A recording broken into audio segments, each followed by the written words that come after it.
I'm here with Thomas X. Grasso and wanted to know, Tom, why would someone want to go to the 100th anniversary of the opening of the Barge Canal? Well, Brett, we celebrate important events. You know, it's like our family's events, and the canal in some way is part of our collective family. You know, it's part of our national fabric. The Erie Canal made New York the Empire State. So that's one reason, just the fact that to come to a celebration and to have a little bit of fun, to meet new people and broaden your horizons, perhaps, and just engaging with people and discussing things. There'll be experts there. There'll be not so many experts there. It's open for everybody. You don't have to know anything about it.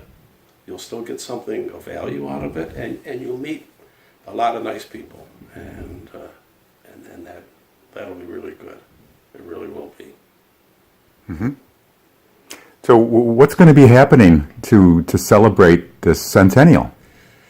So we're going to have two events. The first is Saturday, May 5th, to have a forum, to get people together to discuss issues, a little bit of history, why it's important to us.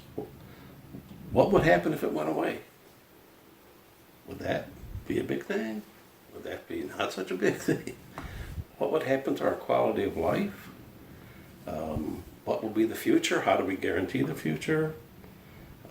Some interesting engineering aspects of it, how the dams work, and all that has to go into keeping those dams. They're 100 years old, you know, if not actually more in some places. How do you keep them going with the same equipment for so long? So there's a lot of behind the scenes. There's backstories on how to keep this thing going that I think is interesting and compelling. And I think even if you don't know anything about it, you'll go, wow, I didn't know that. I mean, I didn't know that the Barge Canal blasted more rock, excavated more soil, poured more concrete than the Panama Canal. Wow. And that's, plus in Rochester, the deepest cut anywhere on the canal system of New York State is between East Henrietta Road and West Henrietta Road. The deepest, about 54 feet deep. Mm-hmm. And then on the west side of the city, going towards the airport, there's the long rock cut that starts somewhere near Scottsville Road, goes all the way to Long Pond Road. And that's 6 miles maybe, or 7 miles long of solid rock. That's why it's contract 6, not contract 100. that was let early because they all knew that if this thing wasn't done in a timely manner, you know, everyone would be sitting around waiting them to try to blast through this the Niagara Escarpment, you know. So that was kind of special. Mm-hmm. And the vessels, people will learn some of the vessels that used to ply the canal and still do.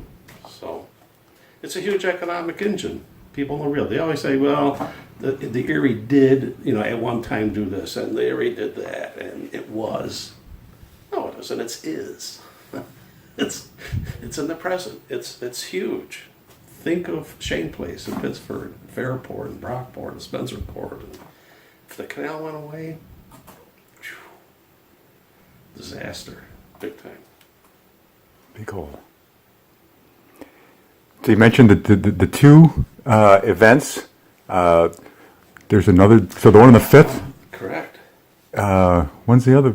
And the other one's on the 10th, the actual day.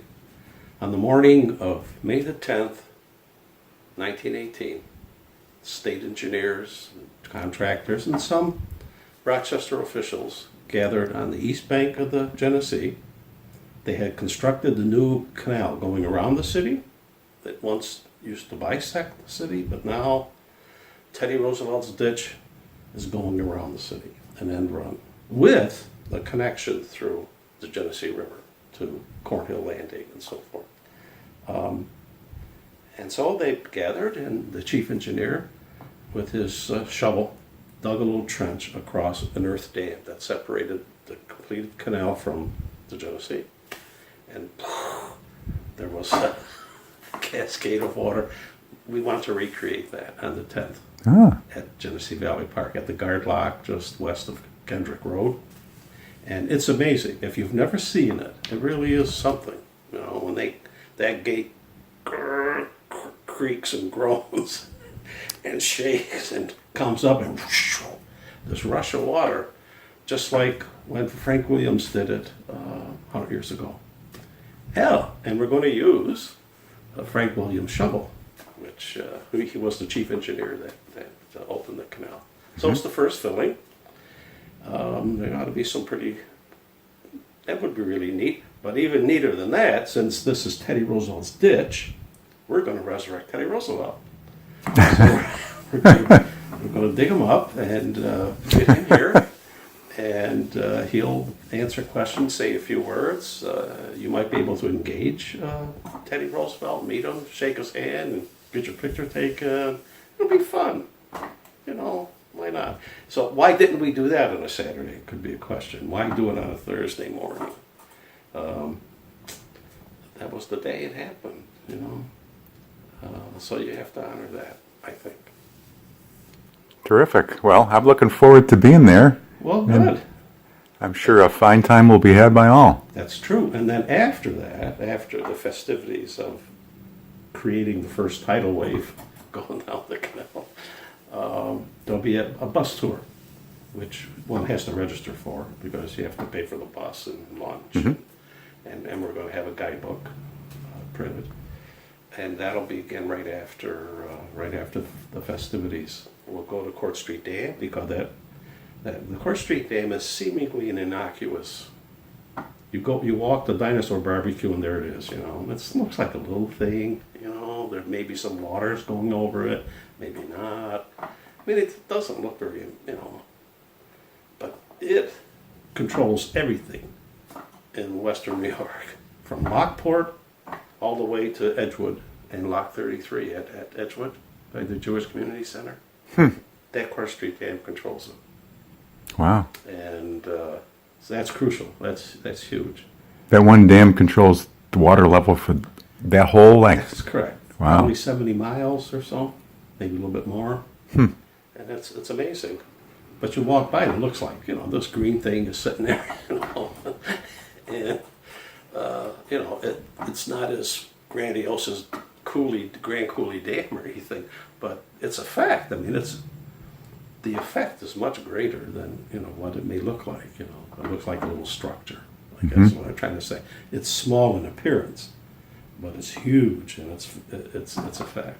And then we'll go over to Great Embankment Park, and the Great Embankment is one of the greatest engineering achievements in Western New York to get the canal across the Irondequoit Valley on a level. And barge construction was an even greater achievement than when Put and Stitch Canal came through. And you will learn about that. Lock 62 behind Applebee's in Pittsford Plaza, and what town of Pittsford. Now that's a 19th century, not a barge canal feature, but it's so important because it's been sitting there since 1920, 21.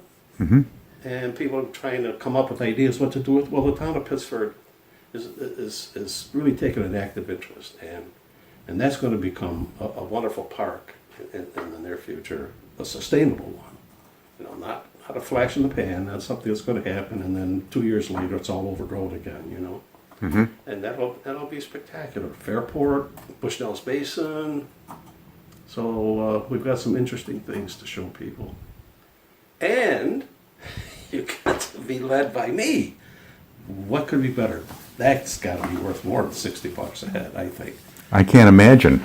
Well, I certainly believe that this little time in answering that question is going to entice a lot of people to hear the rest of the story from Mr. Grasso. Yeah. We'll have fun, I guarantee you that. Well, terrific. Well, thank you so much, and Thank you. we'll look forward to seeing you